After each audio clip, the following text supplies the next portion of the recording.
Sejam bem-vindos a mais um episódio do Telecast. Hoje vamos conversar sobre PNLD, Educação Básica. E eu trago aqui um time de mulheres absurdas. Mulher é sempre absurdo, mas essas são exponencialmente, porque eu vou falar com uma matemática.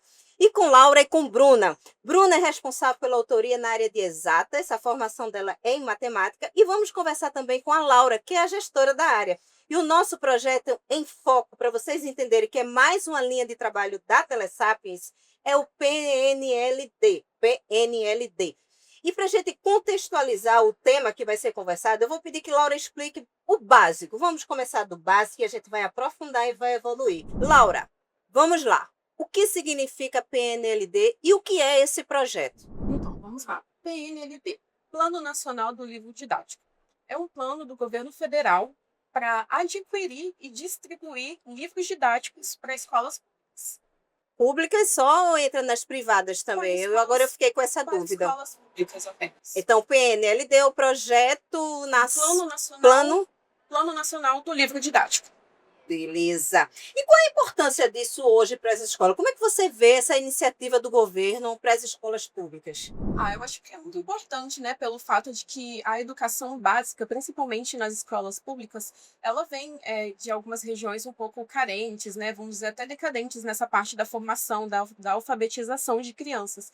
Então, o governo federal investir na produção e na distribuição de livros focados para alfabetização, para o ensino da matemática, né, que é o que a Bruna vai falar um pouquinho, eu acho que é muito importante a gente produzir, distribuir, ofertar um ensino de qualidade desde as séries iniciais. Eu acho interessante que quando falamos em PNLD, a gente pensa no livro pronto, aquele livro pronto, mas eu gosto de trazer sempre para vocês a esteira de produção, como é a produção, como ele nasce, como ele começa. O que é que acontece antes de um livro pronto? Como é a estruturação desse trabalho? Como é um plano que é subsidiado pelo governo, né, pelo governo federal, ele tem um edital. Então, qualquer autor, qualquer editora que vá entrar, né, para produzir o PNLD, ele precisa seguir criteriosamente as normas, as regras, tudo que vem estabelecido nesse edital. Então, a gente não produz por conta, a gente tem normas, regras que devem ser seguidas para a produção desse material. E essas regras, essas normas são definidas pelo MEC, obviamente. Pelo MEC. Isso é pelo MEC. Tudo trabalhado em cima do MEC. Exatamente. E qual é o desafio de atender isso em escala nacional? Eu acho que o desafio maior... Desafio sempre tem, né, gente? Sim. Se não tem desafio, não desce para brincadeira. Eu acho que o desafio maior é produzir um material que vá atender desde as regiões, das grandes regiões, né, até aquelas pessoas que estão mais no interior, alunos que estão em escolas mais simples, vamos assim dizer, né? Escolas de regiões metropolitanas, escolas de regiões urbanas, escolas grandes, pequenas. Eu acho que o maior desafio é isso, produzir um material que vai atender todos os tipos de realidade desses alunos. Agora a gente vai falar com Bruna do ponto de vista pedagógico. Bruna é professora, já deu aula em faculdade, ama matemática, realmente ela é diferenciada, gente. Ela ama matemática.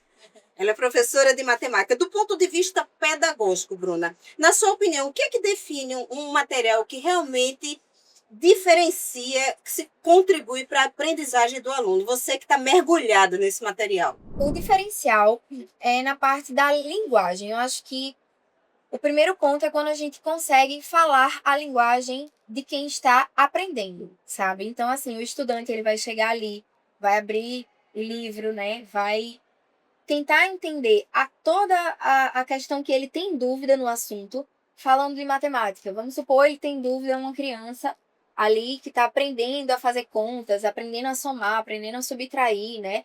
Então, ela vai pegar um livro com uma linguagem adaptada totalmente para ela. Isso vai trazer uma facilidade, né, no aprendizado. Isso vai trazer até um gostar mais, principalmente em matemática, que é onde todo mundo tem aquele bloqueio, né? Dificuldade em matemática, matemática é difícil. Então, quando a gente vem com a linguagem acessível, com brincadeiras... Aproxima o aluno. Aproxima. Agora, você que tem experiência em contexto de sala de aula, de diversidade de aluno, como é que a gente trabalha nesse mês se a gente vai ter um livro que ele é nacional, mas hoje a gente sabe que a gente tem um contexto de sala de aula extremamente diferenciado, com muita diversidade de aluno. Como é que vocês enxergam, assim, você de uma questão pedagógica e você por uma experiência em sala de aula? Eu queria que vocês montassem esse raciocínio para mim, assim, a queima-roupa. Como é que vocês acham que um material que vem pronto, ele é inserido para um aprendizado em sala de aula? Eu acho que o edital é o ponto de partida, porque o MEC ali ele já vai trazer algumas orientações que vai nos auxiliar nesse processo de produção. Mas vamos dizer assim que o livro ele é um subsídio. Cabe ao professor também saber como utilizá-lo em sala de aula. Boa, já percebi que ela já cortou para a Bruna. O professor é que vai saber utilizar em sala de aula. E aí, Bruna? Exatamente. Tanto é que nos nossos livros, né, do PNLD, a gente tem uma versão para o professor e tem uma versão para o estudante. E na versão do professor vem muitas dicas de como ele pode abordar esse assunto em sala de aula. Então, como se trata de crianças e adolescentes, né, tem que ter uma dinâmica diferente para cada ano que se está estudando. Quando a gente está falando de criança, tem que ser uma forma mais lúdica de apresentar o conteúdo. Quando a gente está falando de um estudante de ensino médio, tem que ser uma forma mais centrada, mais voltada para o vestibular. E assim o professor ele vai lidando com o estudante em sala de... Na verdade, o professor, ele na sala de aula, ele é um ator. E ele vai se adaptando a cada cenário. Eu não acredito na pedagogia que é igual para todo mundo. Essa é a minha opinião. O que vocês acham? Vamos abrir um discurso sobre isso, sobre essa pedagogia. Porque um professor que ele monta um roteiro, vamos supor, a gente sabe que tem professor que trabalha em 3, 4 escolas diferentes, beleza? Ele vai montar um script de aula e ele vai dar igual nas 4 escolas. Eu não consigo entender isso, porque são mentalidades diferentes, são alunos diferentes, são bairros diferentes, tudo é diferente. Então, concorda comigo, Bruna? Concordo. E ainda acrescento, essa diferença ela é primordial para que o professor saiba como trabalhar em sala de aula, né? Muitas vezes ele está pegando ali uma escola de um interior, né? Que a gente sabe que o interior tem Os os desafios. desafios, né?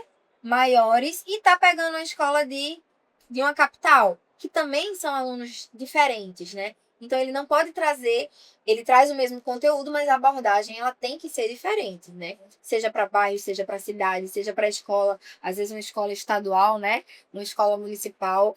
Então tudo isso aí faz a diferença para a dinâmica do professor em sala de Para a aula. dinâmica. Eu acho muito bonito. Eu adoro conversar sobre pedagogia e eu tenho muito orgulho de falar sobre isso, porque o time da Telesabos, vocês podem perceber, quando Bruna fala, ela usa até certas palavras do dia a dia, diminutivo. Por quê? Porque o material ele é feito com tanto esmero, com tanta vontade de oferecer o melhor para o mercado, que ele é diferenciado. Porque a gente mergulha no mercado, a gente mergulha no material e pensa lá na ponta. Quando o professor, nossa equipe, está desenvolvendo o material, ela está pensando lá na ponta, que é onde ela vai chegar, que é no aluno. E tem que chegar muito perto dele. Não adianta desenvolver o material longe dele, porque ele é o meu cliente final. E a gente está lidando com vidas. A partir do momento que a gente trabalha o PNLD, a gente trabalha a produção de conteúdo, a gente está trabalhando com o sonho das pessoas. O sonho das pessoas de ter uma vida melhor, o sonho das pessoas de ter uma formação, o sonho das pessoas de proporcionar uma vida melhor para o familiar. E trabalhar com sonho é muita responsabilidade, não é isso? Quando a gente tem... Então, conteúdo, ele tem que ter qualidade, mas ele tem que ter muito amor na hora da produção. Mas esse é tema para outro episódio, porque se deixar eu vou me alongar aqui, porque eu sou muito apaixonada por essa equipe, que trabalha realmente com muita vontade. Mas vamos voltar ao nosso contexto. Vamos falar sobre BNCC. Qual a ligação entre PNLD e BNCC? Laura Cristina. Então, a BNCC, ela que vai direcionar aquilo que o autor vai produzir. Novamente, eu vou ter que Ela é a ligar para base Bruna, legal. mas ela é a base da produção. Ela que vai dizer o que tratar, por exemplo, no primeiro ano, no segundo, no terceiro, no quarto. São níveis, né? A BNCC, né, que é a Base Nacional Curricular Comum, ela que vai dar essa direção para o autor. Ele não vai simplesmente chegar e falar, vou escrever para o primeiro ano assim. Não. Tem um direcionamento, né? Tem as habilidades, as competências que precisam ser trabalhadas em níveis em cada ano. Eu adoro quando a gente chega em habilidades e competências, porque além da gente produzir e trabalhar com amor, mas a gente tem uma base legal. Então, de novo, um corte foi feito e levanta, Bruna. A base legal, que é a base do seu trabalho. É a sua Bíblia. Exato. Vamos lá, fale mais sobre isso. Exatamente. A BNCC ela traz para cada ano um conteúdo, tá? Com habilidades e competências diferentes, obviamente, de cada ano. E na produção desse livro que a gente faz, a gente tem que seguir essas habilidades e competências para que o aluno possa ter uma sequência de raciocínio, certo? Então, por exemplo, eu vou pegar um estudante do terceiro ano do ensino fundamental e simplesmente eu não posso chegar a ele e o primeiro assunto que ele vai dar é estatística. Estatística é um dos últimos assuntos que se vê em matemática, certo? Eu não posso chegar e dizer assim, olha, você vai aprender função esse ano. Ele nem aprendeu a somar e a subtrair direito.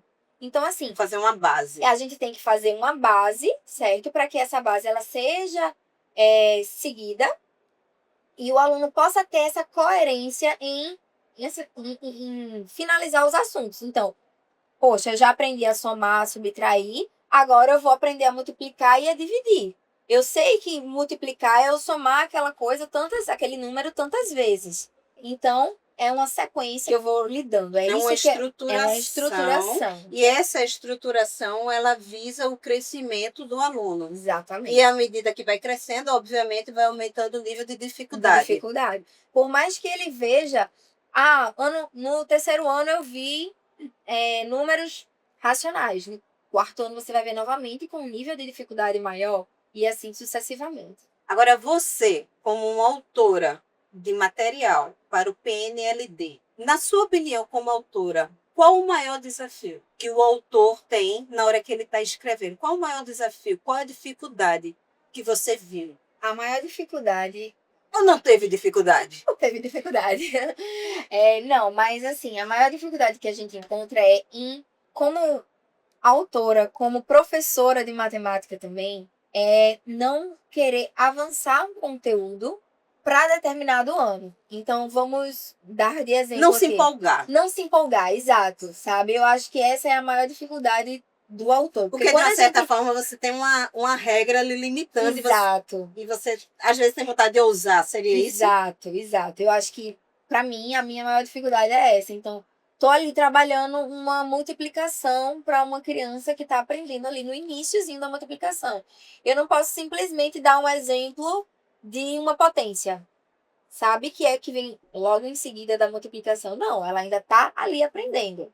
Então, é algo que a gente realmente tem que trabalhar com um limite, não pode avançar, sabe? Eu acho que isso é um ponto, assim, eu não vejo tão negativo. Não porque é um ponto negativo. ela foi pensada. Exato. Mas ela é uma foi dificuldade. Do sabe? autor, Do né? autor. Do autor. Uma dificuldade do autor. Se limitar àquilo ali. Exato. Mas eu vejo também, assim, que a partir do momento que a gente tem uma base bem definida, a gente consegue construir uma linha de raciocínio interessante para o aprendizado, que aquele livro será disponibilizado. Agora, Laura, eu queria perguntar a você o seguinte: na sua opinião, o PNLD ele está preparado para as mudanças na educação? Ele está preparado para o que vem, para esse contexto que a gente está vivendo na educação hoje, que a gente hoje está vivendo um ponto de inflexão na educação. Ela ainda a palavra antiga é pesada, mas ela ainda é mais velha, mas tem um contexto muito moderno vindo e tem uma onda ali que o PNLD está surfando. Qual é a sua opinião sobre esse ponto do PNLD? Eu acredito que sim, o PNLD está começando a engatinhar, vamos assim dizer, nesse processo crescente da inclusão digital, vamos assim dizer, no ensino, né? A gente pode tomar como exemplo, até o ano passado, a gente não tinha uma liberdade muito grande de utilizar, por exemplo, imagens geradas por IA. A gente não podia utilizar. Isso era algo que, no meio ali, né, dos grupos das editoras, era meio assim, nossa, será que pode? A gente pode usar? A gente deve usar? Era algo assim, meio preocupante. Agora não. Agora no edital, no próprio edital desse ano, já foi sinalizado que pode haver o uso de imagens produzidas por IA ou algum conteúdo dentro do livro por IA, desde que ele seja devidamente citado e referenciado. Outro ponto que eu acho interessante também é que hoje a gente não produz só o livro impresso, né, o livro didático impresso, a gente produz também uma versão digital. Então a gente consegue atender tanto talvez aquelas escolas que não têm acesso à internet com o livro impresso, como também uma versão digital para aquelas escolas que têm essa possibilidade do aluno acessar o computador, um tablet, um celular. Então, eu acho que aos poucos o governo, né, federal, o MEC, eles têm caminhado e têm entendido a Para necessidade, acompanhar o né, para mercado. acompanhar o mercado e a evolução tecnológica. Agora eu vou trazer uma pergunta polêmica que vai ser para a Bruna, ela que rebole para responder. Na sua opinião, o PNLD acompanha a escola ou a escola que corre atrás para acompanhar o PNLD? Cri, cri. Laura pode responder se quiser. Então, eu acho que a escola tem que acompanhar o PNLD. Porque o PNLD, ele vem de uma base nacional, entendeu? Então, não é algo que o PNLD ele tem que esperar da escola. A escola que tem que correr atrás do PNLD. É como se fosse assim, tem que ser assim. Tem que ser assim, pronto. Qual é a sua visão sobre isso? Olha, como pedagoga, eu tenho a minha visão é de uma via de mão dupla. Concordo com a Bruna, eu acho que a escola precisa correr atrás, mas por ser uma base nacional comum, ela também precisa ser flexível em questão de algumas escolas. Vamos dizer, uma escola ribeirinha, né? Diferente de uma escola ali no centro de São Paulo. Eu acho que tem que poder o professor também se adequar ali, adaptar o material. Então, acho que não pode ser nada muito engessado. Tem que ter essa flexibilidade também. Tem que sempre estar olhando para diversas situações reais, tanto de professor, né? A gente sabe que hoje o MEC também ele presta formações para os professores, né, para capacitar os professores. Então, eu acho que isso é um ponto positivo. Também capacitar o professor para o uso do livro didático, para o ensino mesmo, né? Principalmente relacionado às tecnologias. E licença, só complementando o que ela está falando, apesar de achar que a escola tem que acompanhar o PNLD, tem algo que é muito importante, que é o professor acompanhar o aluno. E eu, como professora, eu sempre digo aos meus alunos, olha, a gente tem uma matriz curricular para seguir, para vocês aprenderem durante esse ano letivo. Mas, obviamente, eu não vou avançar para um assunto, tá? Se 90% da turma ou mais Não chegou. não alcançou, não entendeu o conteúdo, né? Então, se for preciso, a gente retrocede um pouquinho, ensina novamente, vê aquele conteúdo de uma outra forma com que o aluno aprenda para que daqui mais para frente a gente consiga correr mais um pouquinho para tentar fechar essa matriz curricular. Caso contrário, aí é onde fica o quê da questão, né? Como é que vai terminar? Mas aí geral, a gente chega em mais um ponto que reforça a importância da visão estratégica do professor na hora de usar o material. Porque eu acho que a criatividade é tudo. Eu acho que o material, o livro, ele é a base norteadora, mas o bom senso de perceber como é que está sendo a aplicação, o bom senso de sentir, ter o termômetro da turma, do aluno, da escola, o bom senso de oferecer outras ferramentas que agreguem. Eu acho que a atuação do professor, como sempre, professor é o personagem principal na vida de uma pessoa. Ele tem o papel de mudar a vida da pessoa e não de dificultar. Eu penso muito nisso. Ser professor é ser um facilitador de vida, sabe? Porque não dá para você, tem isso, é isso e tem que ser assim. Não existe o tem que ser assim para professor. Eu digo que eu tenho uma filha que já passou por todas as etapas de aprendizagem e eu percebia todos os professores que faziam a diferença na vida dela. E os que fizeram a diferença foram os que olharam para ela como um ser individual, como um ser que pensa diferente, que age diferente, e não aquele professor que olhava como todo mundo igual, é aqui o conteúdo, vomitar conteúdo e ir embora. Esse tipo de professor não é que eu não aceito, eu acho que não condiz com a profissão. Não é verdade? Estamos encaminhando para o final do episódio. PNLD é um tema que eu acho que ele é rico, ele tem que ser divulgado, ele tem que ser bem feito, ele tem que ser feito com amor. É uma ação do governo extremamente válida, responsável, coerente e que, se o professor souber usar, ele dá um show. Nós, da editora, estamos dando um show, que o nosso material realmente está impecável. A equipe da Telesabs realmente abraçou esse projeto com muita propriedade, com muito amor, com muita cor. O material ele tem cor, ele tem cheiro, ele tem respiração, que é assim que funciona a Telesabs. A Telesabs leva a educação para todos em todos os lugares, com bons conteúdos, sempre pensando no resultado final, que é o aluno e mudar a vida do aluno. Para encerrarmos o podcast, alguém quer uma informação final? Nem que seja Mãe Tô na Globo. Não, eu acho que é reforçar isso que você disse, né? Como já dizia Paulo Freire, o aluno ele é o centro da aprendizagem, ele é o protagonista. Então, cabe a nós também, como estando ali por trás da produção do livro didático, assim como o MEC, fazer da melhor forma, produzir o melhor material para que o aluno, de fato, ele seja o protagonista do processo de aprendizagem. Perfeito. Isso, o estudante, ele ter essa facilidade da linguagem, né? Conseguir entender aquilo que eu falei logo no início, né? Conseguir entender o que está sendo passado para ele faz toda a diferença. Aí o professor, como mediador desse aprendizado, né? Vai facilitar muito juntamente com o conteúdo que está sendo passado. Deu para sentir, né? Como é a equipe e como é o nosso material. Vamos divulgar esse episódio para todo mundo que precisa entender o que é uma educação de verdade. Até o próximo episódio.